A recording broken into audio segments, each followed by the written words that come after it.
최고 법관이었습니다. 이분이 사법관 윤리에 관한 저서로서는 제일 오래된 저서인 of Justice라는 책을 저술했습니다. 그것이 아마 사법관 윤리에 관한 저서로서는 가장 오래된 것이다 이렇게 평가를 받고 있는데, 이분이 철학자요 법조윤리의 저술가인 이 프랜시스 베이컨이 최고 법관인 로드 챈슬러에 취임한 지 3년 만에 술액죄로 체포돼서 런던 탑에 유폐됐습니다. 그 사실은 많이 알려지지 않습니다. 그분이 그 of Justice라고 하는 책에서 이렇게 말했습니다. 재판소는 신성한 것이다. 법대는 물론이고 경례와 그리고 그 주변 가지고 부패나 비리로 볼록져서는 안 된다 라고 서술했던 이 3년 만에 술액죄로 처벌을 받았습니다. 아이러니컬한 얘기죠. 인간은 약합니다. 그런 깊은 철학적 명상가인 베이컨도 그런 유혹에서 자유롭지 못했다.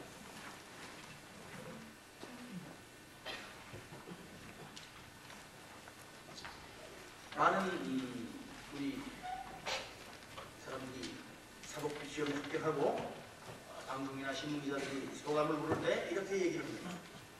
저는 사회적 약자를 위해서 일하겠습니다. 저도 그런 생각을 가졌습니다.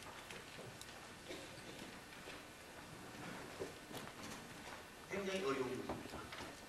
자, 약하다고 해서 그러면 그 사람을 돕는 것이 공정한 것입니다. 그런데 강자와 약자가 싸울 때 항상 약자가 정당한 것입니다. 강자가 정당할 수 있습니다.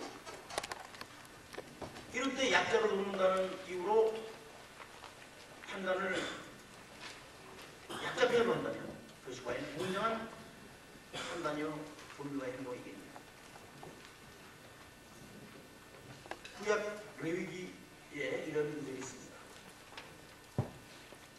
가난한 자라고 해서 그 편을 들지 말고 세력 있는 자라고 해서 그 편을 들어서 안 됩니다. 대략 3,600~700년 전에 쓰여졌다고 지금 추정합니다.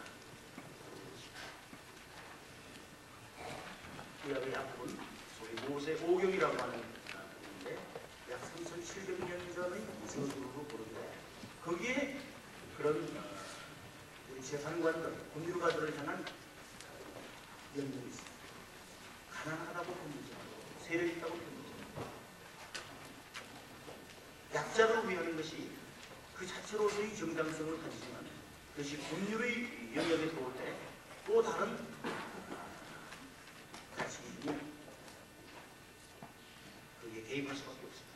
그럴 때 여러분들에게 또 법률가들에게 상당한 고민을 안겨주는 그런 문제들이 발생합니다. 그 구절 마지막에 이렇게 되어 있습니다. 오직 공의로서, righteousness라고 보는데 오직 공의로서 그러니까 거기서 말하는 공의는 약자에 대한 동정도 아니고 물론 지배계층의 이익을 옹호하는 것도 물론 아닙니다. 그 공의가 무엇이냐.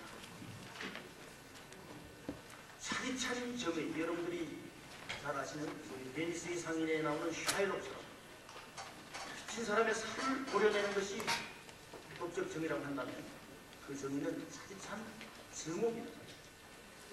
많은 사람들이 정의와 진리를 위해 투쟁한다고 하면서 사실은 특정 계층에 대한 증오로 똘똘 뭉쳐있는 것을 우리는 많이 합니다. 그래서 이제 정의이 돼 사랑을 잃어버리면 안 되고 사랑이 돼 정의를 벗어나면 안 된다. 굉장히 어려운 문제입니다. 평생 붙들고 늘 긴장해서 살펴야 될 그런 문제입니다.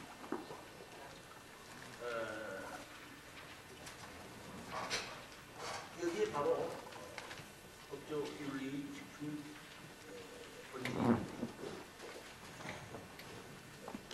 아까 말씀드린 대로 사법부 법조계의 전립 기반은 지갑도 칼도 아니요 국민의 신뢰와 법률을 법률가의 윤리적 양심이다. 그 윤리적 양심은 윤리적 자유를 전제로 하는 겁니다. 자유가 없다면 양심적인 삶을 할 수 없죠. 자유라는 것은 무엇이냐? 윤리적 자유. 이걸 할까 저걸 할까 하는 선택의 자유가 아니고 마땅히 해야 될 일을 할 것이냐 아니면 침묵하고 방관할 것이냐 그것을 선택하는 자유. 마음대로 해도 좋은 2차 대전 이후에 한동안 전 세계 청년들을 일본시켰던 실존주의 이런 데서는 모든 선택은 자유요. 자유는 정당하다. 무엇을 하다. 윤리적 자유와 윤리적 양심은 그런 선택이 아니라 마땅히 해야 될 일, 그것을 할 것이냐 아니면 방관하고 침묵하고 회피할 것이냐 그 자유가 진정한 윤리적 자유라고 합니다. 선택이라고 하는 것은 자아 내의 갈등을 전제로 하는 거죠. 그 갈등 자체가 나쁜 것은 아닙니다. 그 갈등을 겪은 후에 어떤 선택에 나아갈 것이냐 여기에 참된 법률가의 삶과 그렇지 않은 것이 갈라집니다. 법률가는 성자나 은둔자가 아닙니다. 법관도 법률가도 많은 갈등과 약점과 그리고 고뇌를 안고 있습니다. 법관이 마치 천사인 것처럼 행동한다는 것은 기만이요. 그 천사의 날개는 가짜인 것이 곧 폭로되고 말할 것입니다. 그렇다고 해서 법률가들이 극장 대표구 앞에서 줄 서지 않고 어떻게 좀 들어가고 있다. 이런 식의 경박한 주권의식에 젖어 있다면 그것도 바른 자세라고 볼 수 없어요. 그 양극을 다 피해야 돼요. 그래서 리스틴트라고 하는 학자는 이렇게 말했습니다. 결국 법률가는 신사여야 한다.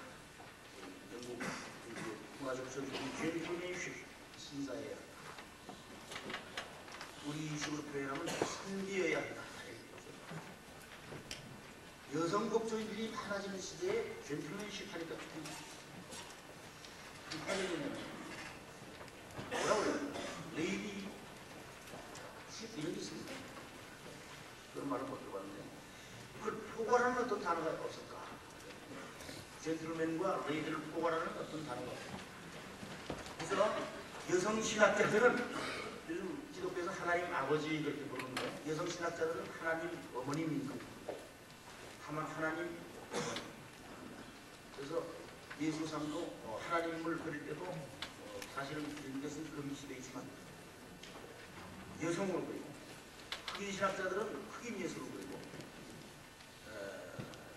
우리나라의 유명한 그 운보 화백은 한복을 입은 예수로 그렸습니다.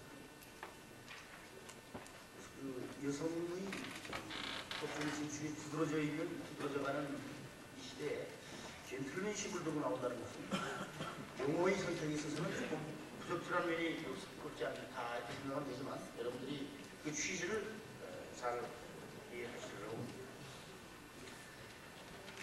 미국에서 실제로 있었던 법관 징계 사유, 또 판결 파기 사유 이런 것들이 있습니다.